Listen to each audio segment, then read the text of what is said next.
हमारी लंका में चोरों की भांति प्रवेश किया है तुमने। अब तुम जीवित नहीं बचोगे। सैनिकों, पकड़ लो इस वानर को। यदि हनुमान जी भाभी सीता का पता लगा चुके हैं तो फिर वो लौटने में इतना विलंब क्यों कर रहे हैं? जम्बूमाली हूँ मैं और मेरी शक्ति ही मेरा परिचय है।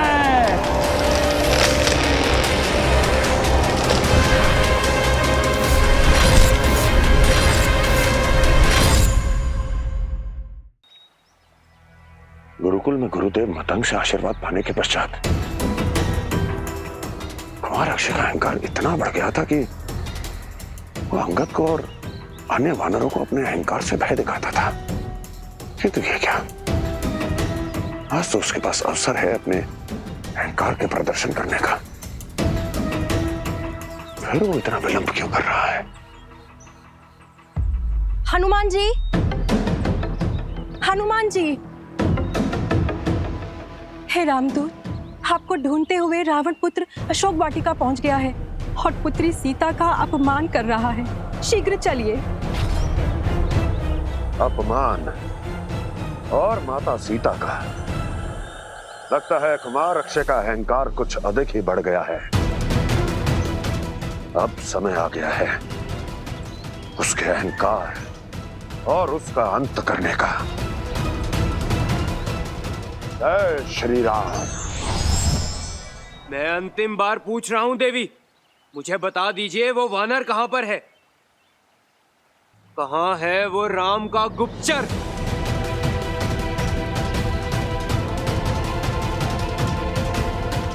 यदि आपने बता दिया तो उसके प्राण बच जाएंगे, अन्यथा मैं उस वानर को सीधा मृत्यु दंड दूंगा।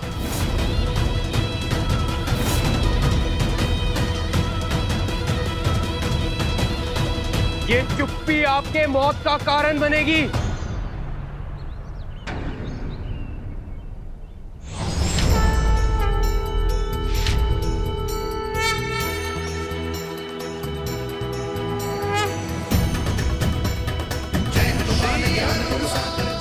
प्रणाम माता।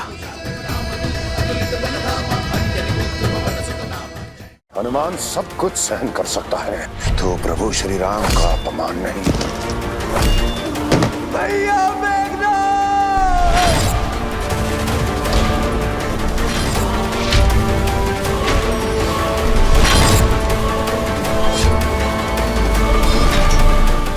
जय हनुमान।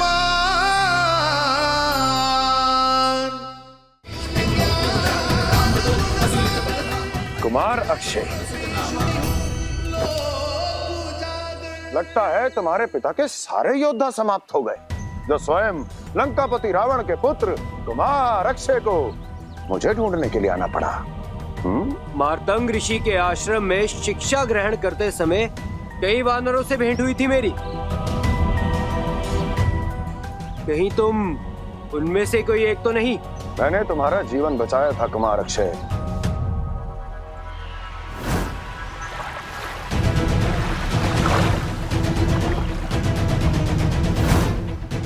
मारुति? मारुति नहीं, हनुमान, रामदूत हनुमान। हनुमान? तो क्या अकेले आए हो हनुमान? उस बाली कुमार अंगद को नहीं लाए? समय आने पर अंगद भी अवश्य आएंगे, किंतु मुझे नहीं लगता कि तुम तब तक जीवित भी बच पाओगे। कहना क्या चाहते हो हनुमान? अक्षय, यदि तुम्हारे पिता रावण ने प्रभु श्री राम से क्षमा नहीं मांगी तो इस पूरी लंका में एक भी असुर जीवित नहीं बचेगा। एक पुराना मित्र होने के नाते मैं तुमसे केवल यही कह रहा हूं कि जाओ और अपने पिता को समझाओ कि वो आदर पूर्वक माता सीता को प्रभु श्री राम को सौंप दे। इससे तुम सबका जीवन बच सकता है। पहले तुम अपना जीवन बचाओ हनुमान। सैनिकों,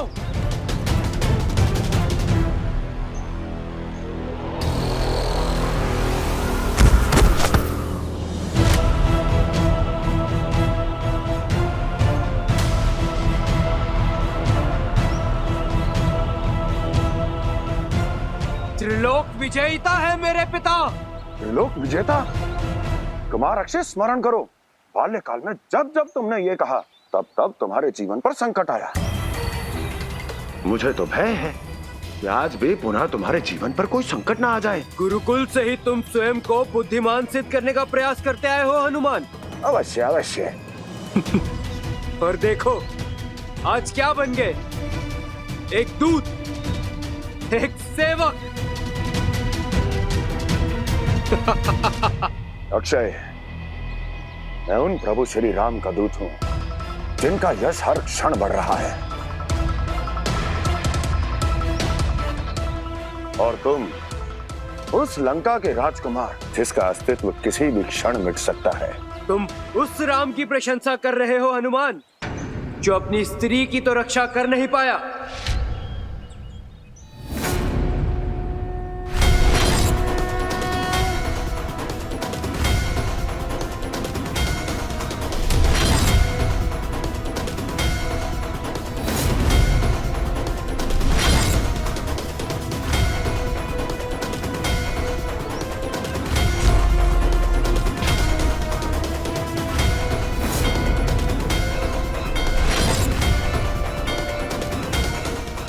अक्षय, प्रभु श्री राम का नाम सम्मान से लो। हनुमान सब कुछ सहन कर सकता है, तो प्रभु श्री राम का अपमान नहीं। सम्मान, सम्मान तो उनका किया जाता है जो वीर होते हैं। तुम तो दूत हो ना, तो जाओ जाकर ये संदेश दे दो अपने राम को, यदि वह जीवित रहना चाहता है तो दास बन जाए मेरे पिता का।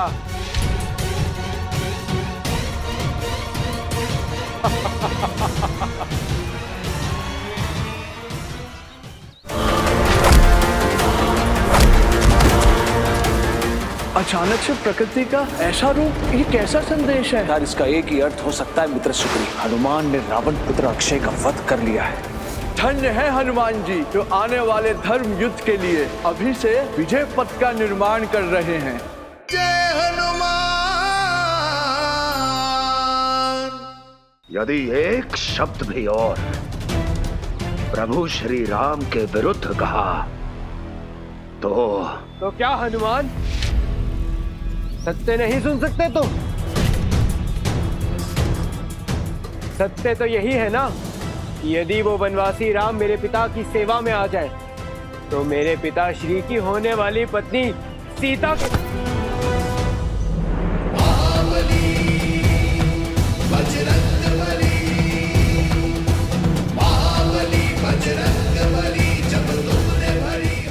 अक्षय, तुमने अपनी सारी सीमाएं पार कर दी। प्रभु श्री राम का जो अपमान करे, उनका जो निरादर करे, इस संसार में उसे जीवित रहने का कोई अधिकार नहीं। जय श्री राम।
अक्षय, तुमने प्रभु श्री राम का अपमान किया है। यदि पुकारना चाहते हो तो प्रभु श्री राम को पुकारो, हो सकता है तुम्हारा जीवन बच जाए। मुझे अपना जीवन नहीं, सम्मान चाहिए हनुमान। और वो तभी मिलेगा जब तुम बंदी बन जाओगे। स्वर्गाधिपति इंद्र को जीतने वाला इंद्रजीत हूं मैं। मेघ जिसकी गाथा गाते हैं वो मेघनाथ हूं मैं।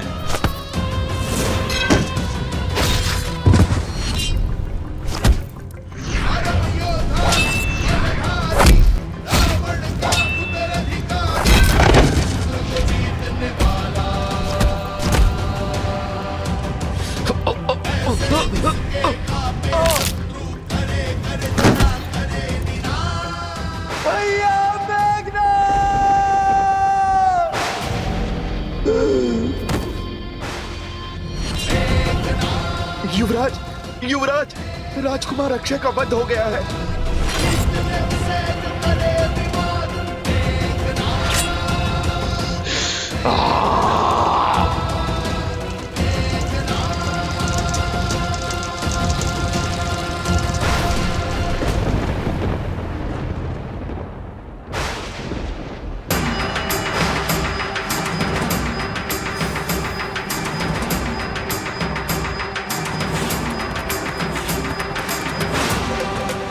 प्रभु, अचानक से प्रकृति का ऐसा रूप, ये कैसा संदेश है? सुग्रीव, यदि ये काले मेघ रावण के अधर्म का प्रतीक है तो उसके मध्य से निकला ये दिव्य प्रकाश इस बात का संदेश है कि रावण के अधर्म के अंत का आरंभ हो चुका है। अर्थात प्रभु, वर्तमान स्थिति के अनुसार इसका एक ही अर्थ हो सकता है मित्र सुग्रीव। हनुमान ने रावण पुत्र अक्षय का वध कर लिया है।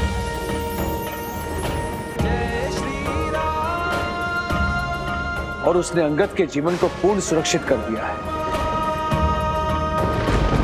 अब अंगद निर्भय होकर लंका की ओर प्रस्थान कर सकता है। धन्य है हनुमान जी, जो आने वाले धर्म युद्ध के लिए अभी से विजय पथ का निर्माण कर रहे हैं।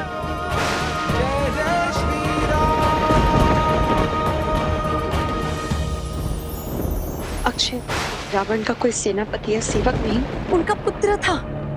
आपने उनके पुत्र का वध किया है। माता, चाहे वो राजपुत्र हो, राजा हो, महाराजा हो, किंतु मेरे प्रभु श्री राम से बढ़कर इस संपूर्ण संसार में कोई नहीं।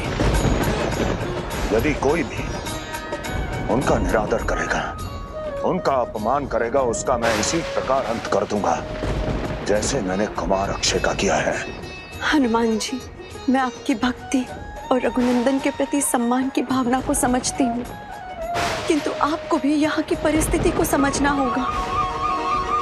रावण अब शांत नहीं रहेगा। माता, यही तो मैं चाहता था कि जिस अधर्मी रावण ने मेरी माता की आंखों में अश्रु दिए हैं, जिसके कारण मेरे प्रभु श्री राम के माथे पर चिंता की रेखाएं पड़ी हैं, उस अधर्मी को उसके कर्मों का आभास हो। हनुमान जी, आप समझ नहीं रहे, आपका जीवन भी संकट में है। मैं प्रार्थना करती हूँ आपसे, आप अभी लंका से लौट जाइए। माता, मैं प्रभु श्री राम का दूत हूँ। रावण से बिना मिले लौटा तो उस अधर्मी को प्रभु श्री राम का संदेश कौन देगा? और यदि आप अब रावण से मिले तो न जाने क्या अनर्थ हो जाएगा। क्योंकि अब तक समर्थ लंका में ये बात फैल चुकी हो कि रावण पुत्र अक्षय का वध हो चुका है। महारानी, महारानी, वो राजकुमार अक्षय।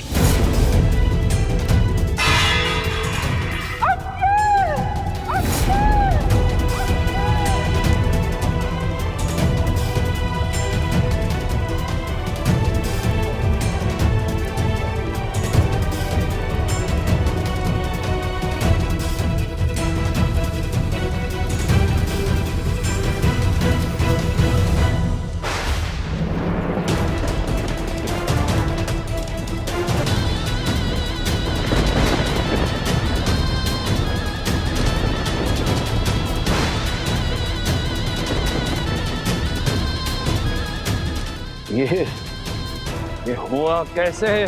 क्षमा करें महाराज, किंतु वो रामदूत हनुमान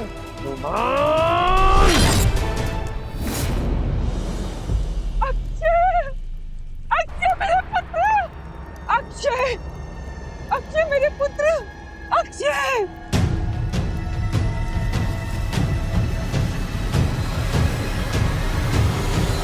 आंखें खोलो पुत्र, आंखें खोलो। अक्षय! मैंने तुम्हारा नाम अक्षय रखा, जानते हो क्यों? ताकि कोई तुम्हारा क्षय न कर सके, ताकि कोई तुम्हारा हित न कर सके। श्री उठो पुत्र, उठो, अपने नाम को सिद्ध करो अक्षय। मैं जानती हूँ अक्षय, तुम खुद को निर्बल नहीं दिखाना चाहते थे पुत्र।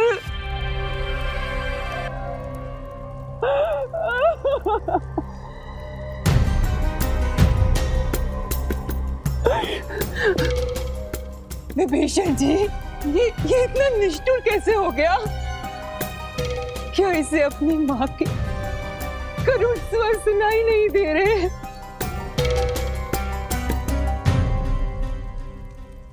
क्या इसे अपनी माँ के अश्रु दिखाई नहीं दे रहे? इस पूरी लंका में सिर्फ एक यही था जो मेरी आस था।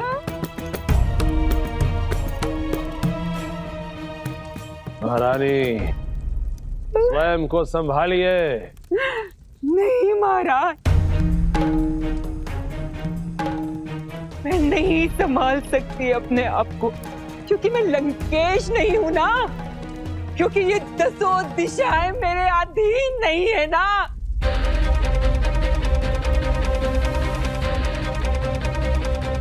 मैं एक माँ हूं।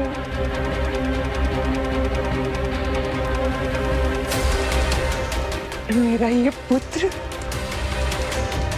मेरी सबसे बड़ी उपलब्धि था। मैंने छीन लिया आपसे। महारानी,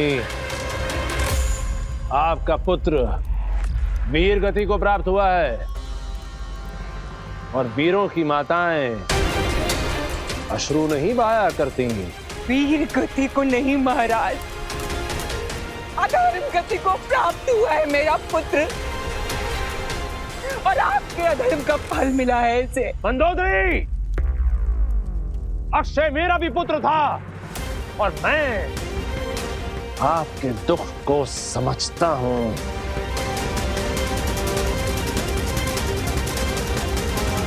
किंतु अब मैं प्रतिशोध अवश्य लूंगा, और उस वानर हनुमान को दंड भुगतना ही होगा।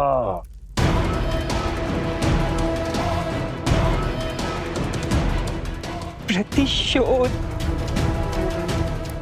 आपका ये प्रतिशोध तो जाने हमारे कितने पुत्रों की बलि लेगा।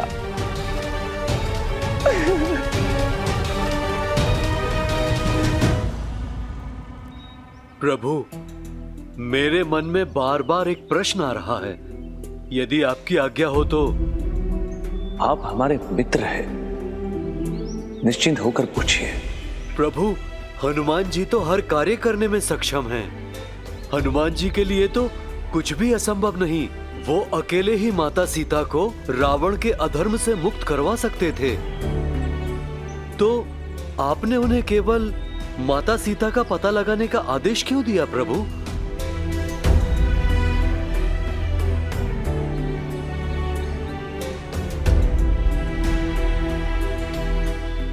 मित्र, जितना विश्वास आपको हनुमान पर है, उतना विश्वास हमें भी है।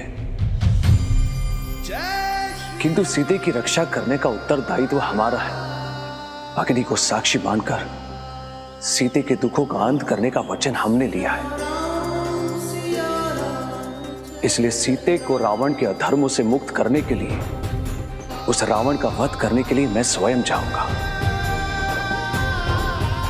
धन्य है प्रभु, आप धन्य हैं। जब कठिन से कठिन परिस्थिति में भी अपने सभी निर्णय धर्म को ध्यान में रखकर लेते हैं।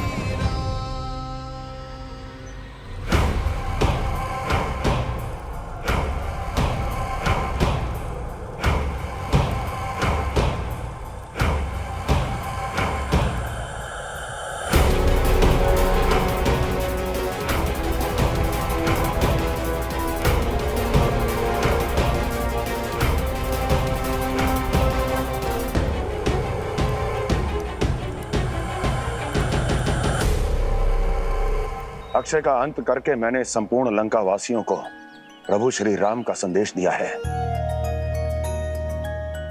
कि जो कोई भी अधर्म का साथ देगा उसे यही फल मिलेगा। हनुमान जी, फिर आप अब किसकी प्रतीक्षा कर रहे हैं? एक बार उस अधर्मी रावण से मिल लो जिसने मेरी माता और मेरे प्रभु श्री राम को पीड़ा दी है। उसे प्रभु श्री राम की महिमा और प्रताप से अवगत करा दूं, फिर अभी के लिए मेरा यहां कार्य पूर्ण हो जाएगा।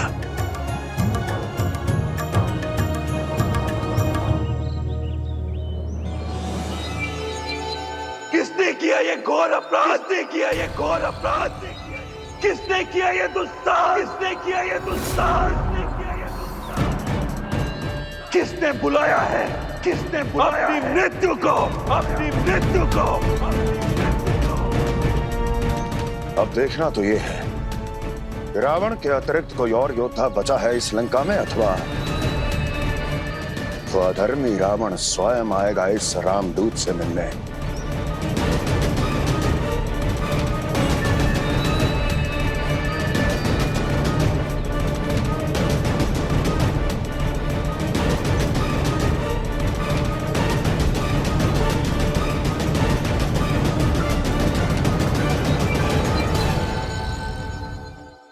मेघनाथ, तुम्हें जीवन दान देता हूँ। जीवित नहीं छोड़ूंगा तुम्हें हनुमान। आओ आगे बढ़ो।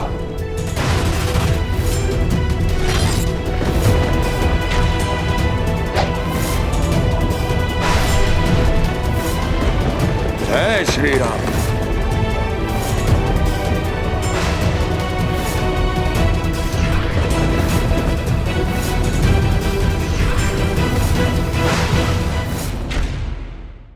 मेघनाथ, तुम्हें जीवन दान देता हूँ। जीवित नहीं छोड़ूंगा तुम्हें हनुमान। आओ आगे बढ़ो।